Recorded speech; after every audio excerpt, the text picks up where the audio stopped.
Before we check into today's video, please quickly check below to see if you've subscribed. It's totally free and allows you to never miss one of our stories. They call it the Fermi paradox, Elder Kwan intoned.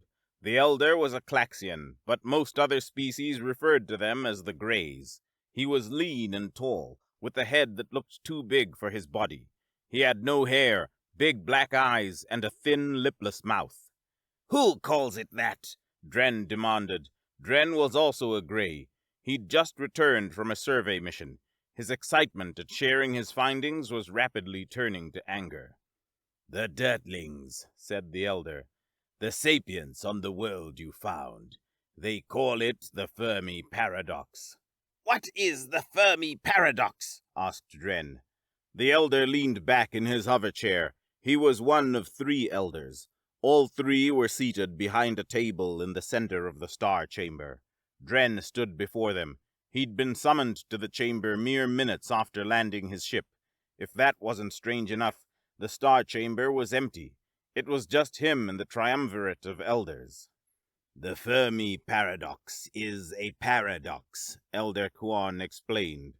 "The Dirtlings have enough science to know how large the universe is.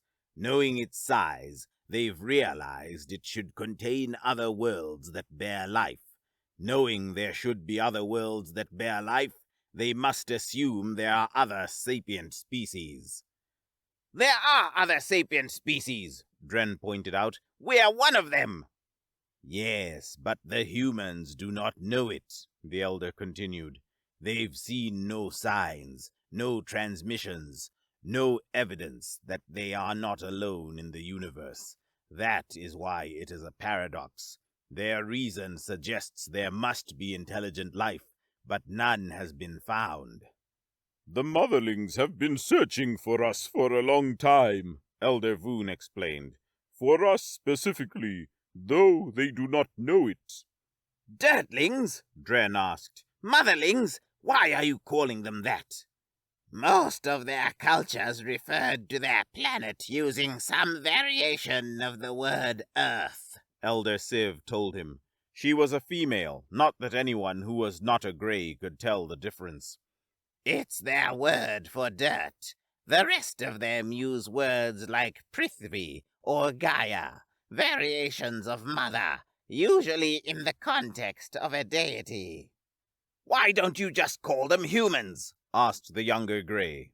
"That is a name that must not be spoken," Elder Kwan warned sharply. "Not even in the privacy of the star chamber." "Must not be spoken?" Dren frowned.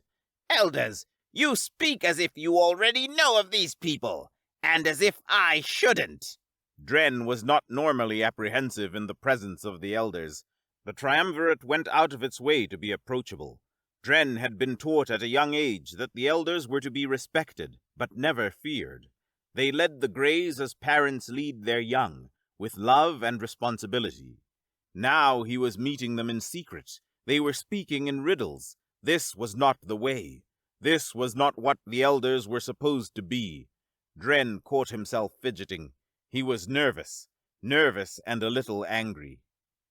Dren's discovery should be a cause for celebration.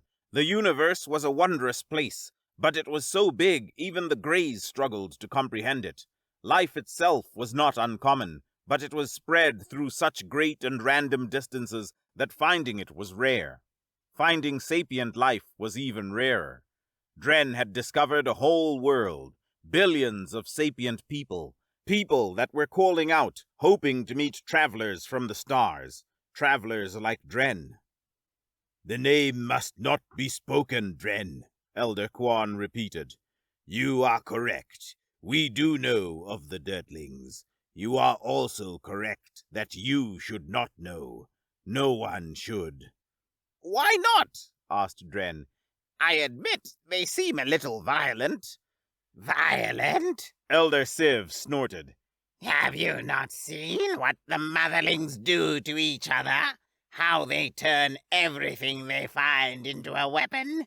When they discovered fire, they used it to burn their enemies. When they learned to forge, they forged swords and spears. Hydraulics, electricity, even music devices have been used to torture and maim and kill. The motherlings live and breathe violence, Dren. The elder gave him a pointed look. They even found a way to weaponize atomic bonds. Nuclear weapons, Dren nodded. One of their most well-known political strategies is mutually assured destruction, Elder Civ continued. They maintain a semblance of peace by threatening to end all life on the planet. She leaned forward. As evil and dangerous as that sounds, I assure you, it is only the smallest fraction of what the motherlings are capable of. Is that why we're meeting in secret? Dren asked. Because the Don't say it, Elder Quan snapped. Sorry, Elder. Dren lowered his head. I mean, because the motherlings are dangerous? In part, said Elder Quan. Tell me, Dren, who else have you talked to about the Dirtlings? No one, Dren told him. You summoned me as soon as I landed. You have not contacted anyone? Elder Voon demanded. No long-distance communications? No copies of your report? No, said Dren. No one else knows of your findings? Elder Voon pressed. No one at all? No one, Dren confirmed. I wanted to tell my friends in person, show them the data. The elders looked at each other. It was Elder Quan that spoke. Good. That is good. Must we do this? Asked Elder Voon. Dren has done nothing wrong. Do what? Asked Dren.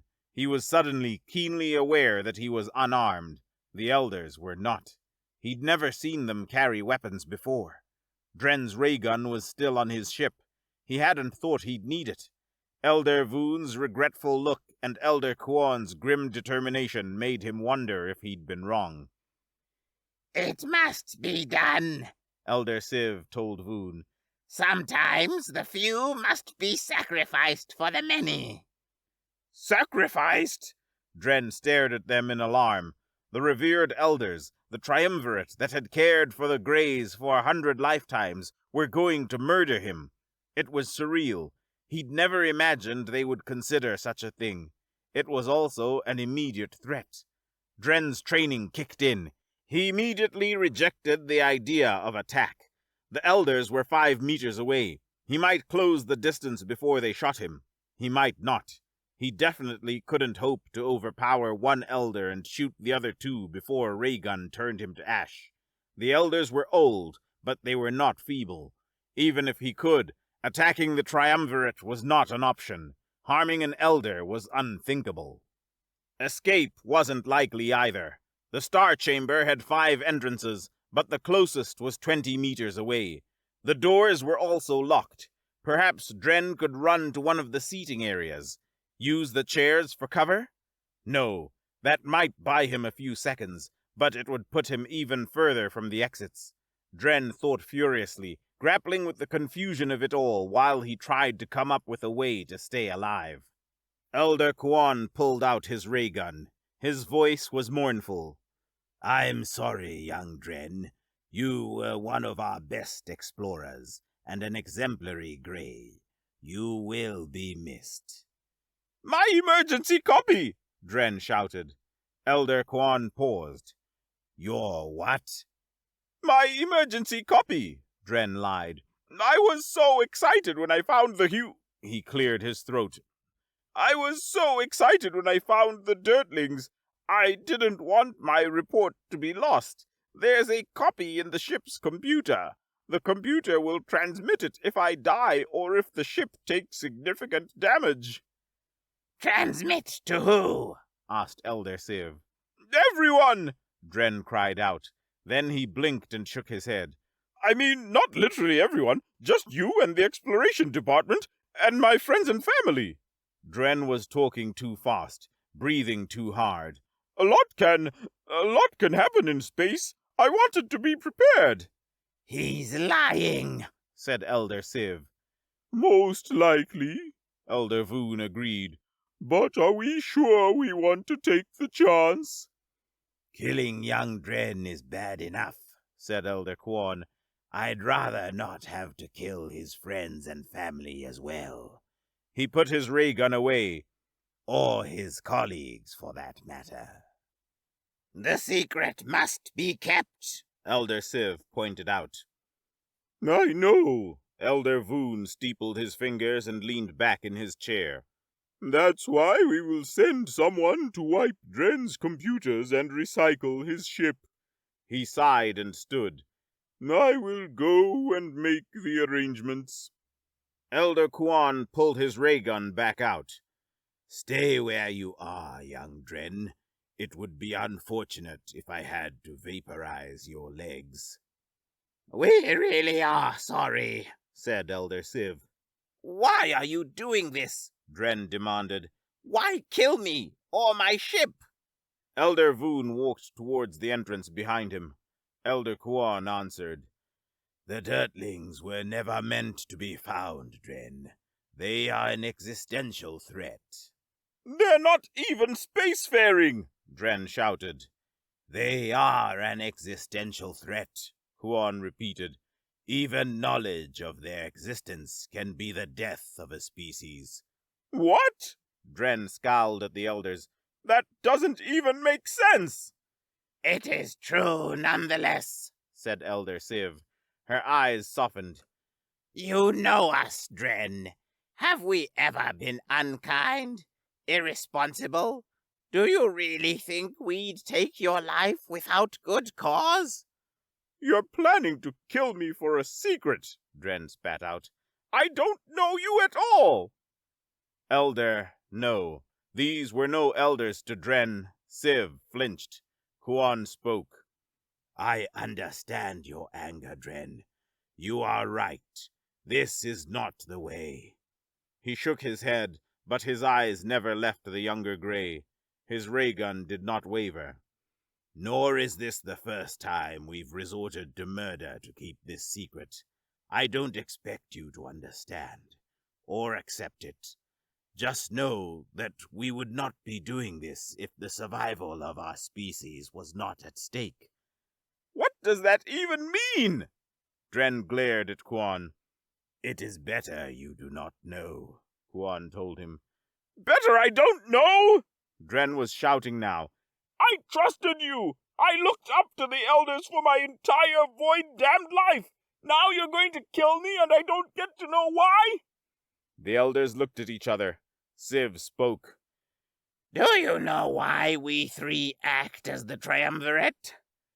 Because you're the elders? Dren didn't see the point of the question. We aren't the only elders, Civ told him. We aren't even the oldest. We're just the ones willing to bear the burden, said Quan. You've only seen us during the easy times, offering guidance and a friendly hand. That's not our real purpose. It's our job to make the hard decisions, Civ explained. To weigh the good of the many against the needs of the few. Her eyes turned grim. To decide who lives and dies. The good of the many? Dren scowled. That's just an excuse. You just told me you're murderers. Murderers and worse, Quan agreed. If there is an afterlife, we will spend it in torment eternal. I hope there is an afterlife, Dren growled. I'll wait for you there with a stick. I don't blame you, said Quan. There will probably be a line. You could at least tell me why. Dren's eyes flicked to Quan's ray gun. It was steady and pointed at Dren's knee. What's so special about the humans? A bolt of green sizzled past Dren's leg. I told you not to say that word, Quan reminded him. Or what? You'll shoot me? Dren glowered. Yes. Quan's voice was hard. Non-fatally, and as many times as it takes. Dren glowered harder. Quan held his gaze. A sliver of fear crawled down Dren's spine. The elder was serious. He really would torture Dren into silence. "If you're going to kill me," Dren said softly, "I at least deserve to know why." Deserves has nothing to do with it, said Kuan. Siv frowned. We should tell him, Kuan. Kuan blinked. Siv? He's right, Siv repeated. He deserves to know. She set her ray gun down. The star chamber is secure. No one can hear us.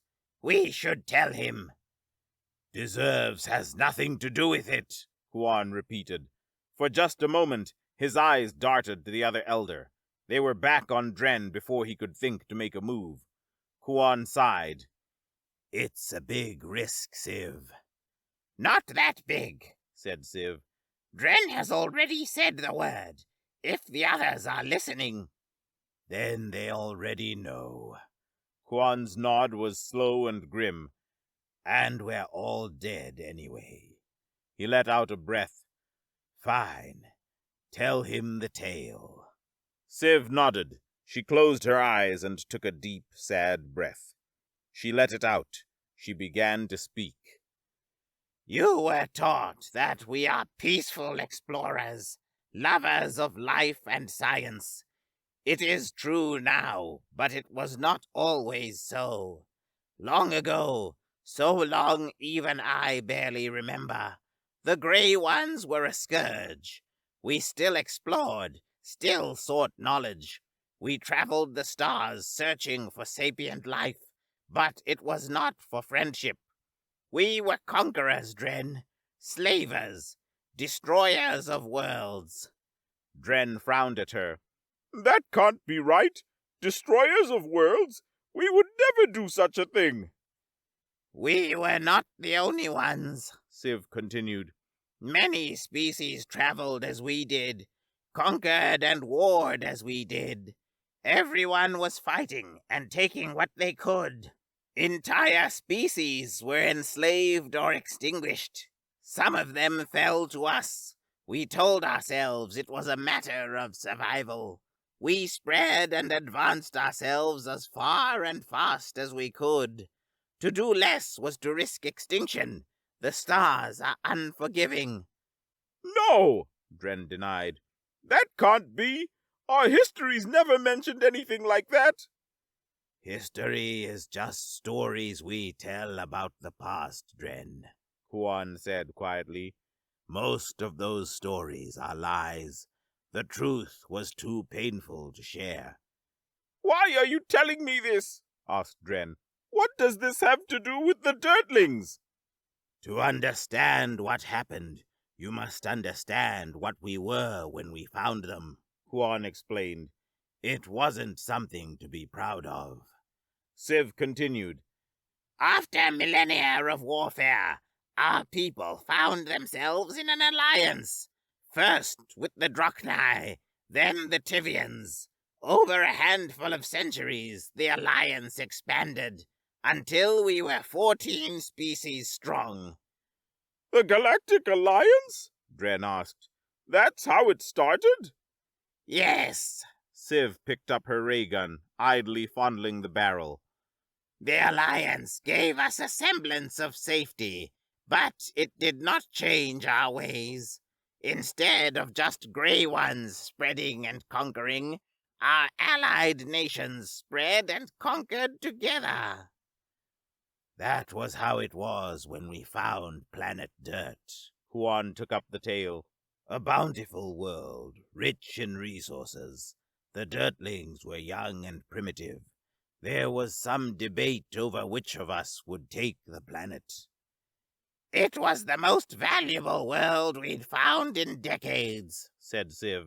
And the Dirtlings would make prized slaves. The Galactic Council eventually decided that each member would take a portion of the planet and rule as they saw fit. In the spirit of cooperation, we collaborated in our conquest of the Dirtlings, Kuan continued. A full invasion was deemed unnecessary. Instead, We appeared to them as gods. We propped up rulers and priests and let them subjugate the other dirtlings for us. It worked rather well. The dirtlings built monuments to us. They mined precious metals. They gave us their food. We took some of them as servants. After a few decades, we noticed something strange.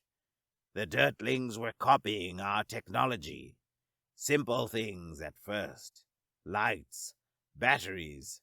We didn't teach them how to make them.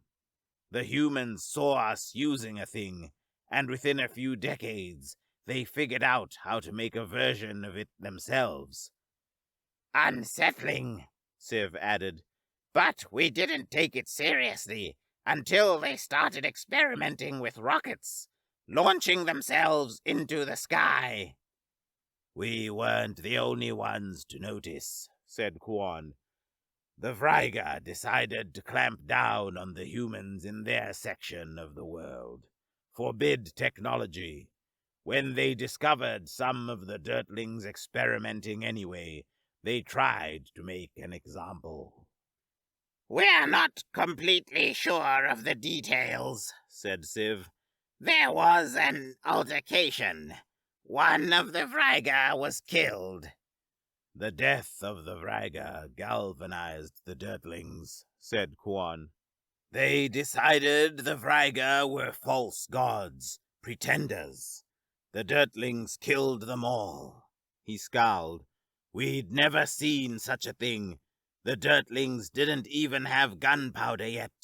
They killed the Vryga with swords and spears. The rest of us watched, but did nothing. It was a mistake. Kuan shook his head. The dirtlings took the Vrygan ships, their technology. They realized there were more of us, more false gods. They attacked us. Some of our motherlings fought for us, said Civ. Defended their gods. They were no match for other motherlings wielding Vrygan technology, nor did they remain loyal once they saw we could die. In just a few short years, the revolt had spread to the entire planet. We sent ships and warriors to quell the rebellion. All of us did. Not the Nulians, Kuan cut in. No, not the Nulians, Civ admitted. They'd chosen an expanse of ocean for themselves. They took fish and salts and avoided the motherlings entirely. Everyone else sent ships and armies. We slaughtered motherlings by the thousand, terrorized them. The motherlings fought back. The war raged for decades. We lost, said Kuan. The dirtlings stole our technology and seized our ships. Our soldiers were driven out or killed. The Galactic Council was shocked, angry, Civ grimaced. It took them months to decide what to do. You decided to leave them alone, Dren guessed. Keep the whole thing a secret and never go back. No, said Kuan. We decided to kill them all. The motherlings were dangerous, Civ explained. When the revolt started, they were barely capable of forging bronze. Within a handful of decades, they stole, deciphered, and began to replicate the technology of 13 spacefaring species. It shouldn't have been possible. We could only imagine what they'd do if they were left alone. The Galactic Council gathered a great armada, 100 times what the dirtlings should have had. We manufactured diseases, readied our arsenals, and flew to Earth with the intention of wiping it clean. He shook his head. We were too late. We received a transmission from one of the dirtling factions. It was a long speech, but the short version is that they were very upset we had impersonated their gods. They were going to punish us on behalf of their deities. They promised to take our power and lay us low. They also promised to kill us, themselves, and all life in the universe if we ever came back. We didn't think the threat was empty, said Civ. but we were already doing all we could. Our armada was still 2 days away from Gaia when the motherlings made good on it. She let out a breath, voice grave. Every technological device across 13 species exploded at the same time. The death toll was incalculable, said Kuan. Our ships, our cities, most of our people gone in an instant. It took decades to understand what the Dirtlings had done. What did they do? Dren asked. They changed the electricity, said Civ. We still don't know how. We know quantum entanglement was involved, but changing the polarity of electrons? It shouldn't even be possible. Electrons became positrons, Kuan continued. All of our powered devices became antimatter bombs. The Dirtlings didn't just kill our people, Dren. They nearly reduced the Galactic Alliance to a Stone Age civilization. Only the Nullians were unaffected, said Civ. We suspect the Motherlings targeted their attack to the electrical frequencies used by our specific technologies. Since the Nullians had stayed out of the war, the Motherlings didn't know how to target them. It's the only reason the Galactic Alliance survived, Kuan added. The Nullians could have conquered us, but they chose to help us recover. The only good news was that the Motherlings destroyed their own technology as well, Civ grimaced. Or at least most of it. It took years to choose new representatives and reform the Galactic Council. Kuan continued the story. The Alliance was a shattered shell of itself, but the Dirtlings were still the first order of business. We wanted them dead, but we were terrified to try again. We were even more terrified when we discovered what they'd done, said Civ. If they could reverse the charge of electrons, their threat to destroy all life was not idle. She shuddered. The Motherlings were likely capable of killing this entire universe in an instant. Capable and willing, said Kuan. Mutually assured destruction is a hallmark of the Dirtlings. We didn't dare provoke them. We didn't even approach their solar system until we'd invented whole new technologies for stealth. When we got there, it looked like the Dirtlings were back where they started, just as primitive and superstitious as they'd been when they met us. Even so, the Council decided not to risk a confrontation, said Civ. We don't know if there is a hidden faction waiting, armed with the same weapons as they used before. Instead of making contact, we chose to isolate them. We placed automated observation posts in their Oort cloud and set up a Faraday cage around their solar system. Any transmissions sent to or from Gaia's system would be scrambled and muted. The Dirtlings wonder why no one has contacted them. Kuan smoothed a hand over his scalp. This is why. In addition to those efforts, the Galactic Council decreed that all knowledge of the Dirtlings and their location be scrubbed from history. Civ took her ray gun in one hand, staring down at it. Anyone who spoke of them was to be killed. Anyone who found them was to be silenced. Any species that disturbed them, her grip tightened on the weapon, would be wiped from existence. The Tivians defied the decree, Civ continued. She set her gun down and folded her arms, eyes distant. Some 1,200 years ago. It wasn't sanctioned by their government. Just a small group of private individuals who found Gaia and tried to make contact. What happened? Asked Dren. There are no Tivians anymore, Quan told him. The Galactic Alliance destroyed them utterly. His face twitched. For a moment, his eyes were full of grief, and something else. Dren wasn't sure what. That is why we have to kill you, Dren. It's not for ourselves. Our entire people is at stake. No, they're not, Dren denied. I never talked to the Dirtlings. They don't know I was there. No one does. The monitoring station may have seen you, Quan pointed out. We don't know that, said Dren. I never entered the Oort cloud. I made my observations from 5 light years out. No one knows. I'll keep quiet. I'm sorry, Dren. Quan shook his head. It's too big a risk. It's not, Dren insisted. He stepped closer. Why should I have to die? I won't tell anyone. No one will ever know I saw Earth. It'll be our secret. Dren, Civ chided, do you want us to risk the lives of every Grey One just for you?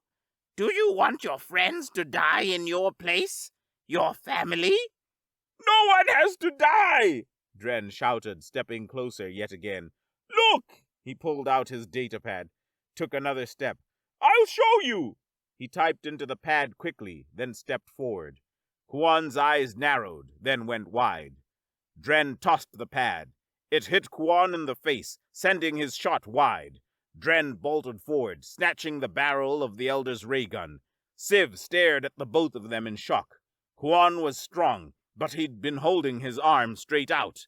Dren pulled the ray gun, bringing his arm even straighter, barrel pointed up and to the side. He wrenched the ray gun out of the Elder's grasp.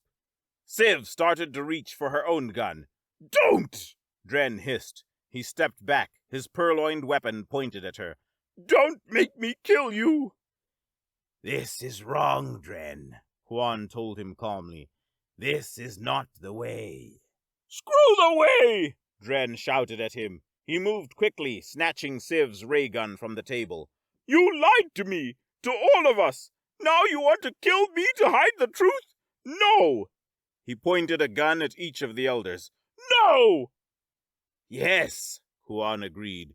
We lied. Yes, we planned to kill you. Think for a moment, Dren. You're a trained explorer. You know the right thing to do. The elder was right. Dren did know what to do. Killing an elder was unthinkable. But wounding one? Dren could do that. The star chamber was sealed. No transmissions would escape it. Crippling the elders would buy him time. Kill us if you must, said Civ. But please, please do the right thing. An explorer must be willing to sacrifice. Dren shot Civ. She screamed. Her ankle disintegrated. Quan tried to lunge over the table. Dren skipped back, shooting him in the hand, then the foot. The elder fell. He gritted his teeth, but did not scream. He tried to crawl, reaching for Dren. Dren shot him in the other leg. He shot Civ's other leg for good measure. He wanted to say something to them. An insult, a justification, something. The words wouldn't come. There wasn't time anyway. Dren ran for the exit. The door was locked, just as he expected. Dren upped the settings on his ray gun and fired. The lock was vaporized. Dren kicked the door open and left. He checked for guards. There were none. The elders must have really wanted to keep things quiet.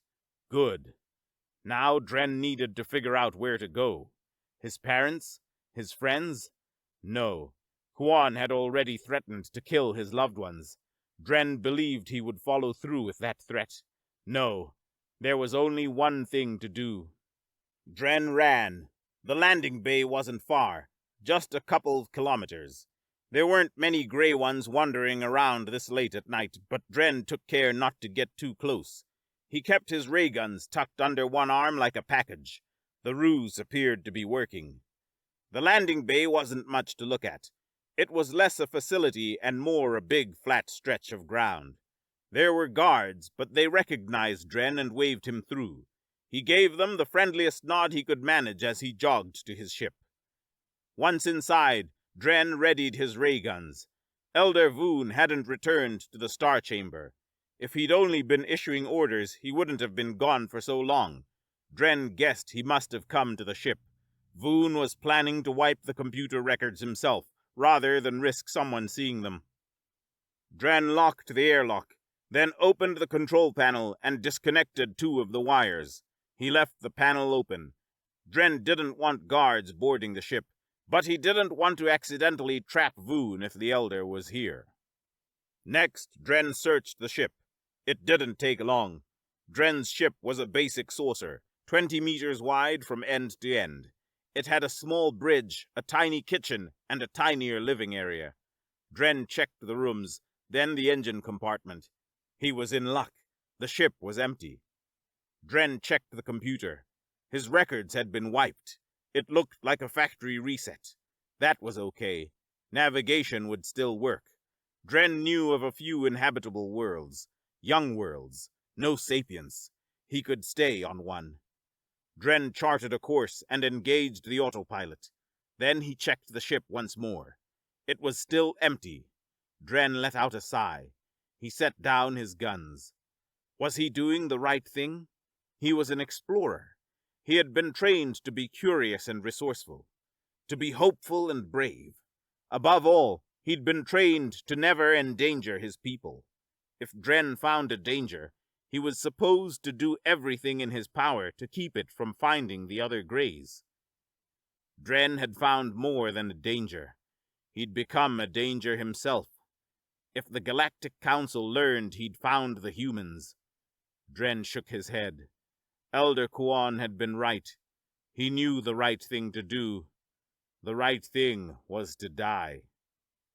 Dren didn't want to die. It was selfish. He knew it was. He couldn't. Dren cursed himself for a coward. He should turn back, or better yet, pick up a gun and take care of things himself. He should, but he wouldn't. He would go away, far away where no one would find him. The elders would cover for him. They had to. Dren would live out his days in exile, but he would live. Maybe he could go exploring again after a time. Not to Earth. He wasn't stupid, but somewhere. Dren leaned back in his chair. It had been a long day. Between the excitement of his discovery, the long-lost leg of the journey home, and the meeting with the triumvirate, he hadn't slept in nearly 30 hours. Dren's eyes drifted closed. He was safe for now. He could figure out the rest later. A sound snapped him awake. Dren reached for his guns. They weren't there. A voice sounded behind him. "The other elders, are they dead?" Dren spun his chair slowly around. Elder Voon was behind him. He had a ray gun in his hand. How? Dren asked. "Your search was not as thorough as it should have been," the elder tusked. "Sloppy work for an explorer. Are Kuan and Siv alive?" Dren slumped. This was it. Yes, he told Voon. They'll need to have their legs regrown, but I didn't kill them. I'm not a monster. "That's something, at least." The elder kept his gun pointed at Dren's heart. "I really am sorry, Dren. I would explain if I could." The others told me, Dren informed him. He closed his eyes, rubbing his forehead. The Dirtlings, the Council, all of it. "And still you ran?" Voon regarded him with disappointment. I didn't want to die, Dren told him. "No one ever does." The elder's voice was soft. "Do you have any last words?" Dren considered. He could say he loved his family or his friends. He could recite the explorer's creed. He could even make a joke if he could think of one. Dren sighed. None of it mattered. He was going to die. You spoke of the dirtlings like they were monsters. Maybe they are. I think... His eyes watered. Damn the council for their decree. Damn the elders for their lies and the good of the many. And damn cowardly explorers like Dren, too afraid to do the right thing themselves. I think we might be worse. Elder Voon let out a shuddering breath. I know. A pair of tears rolled down his cheeks. I know. He raised his ray gun.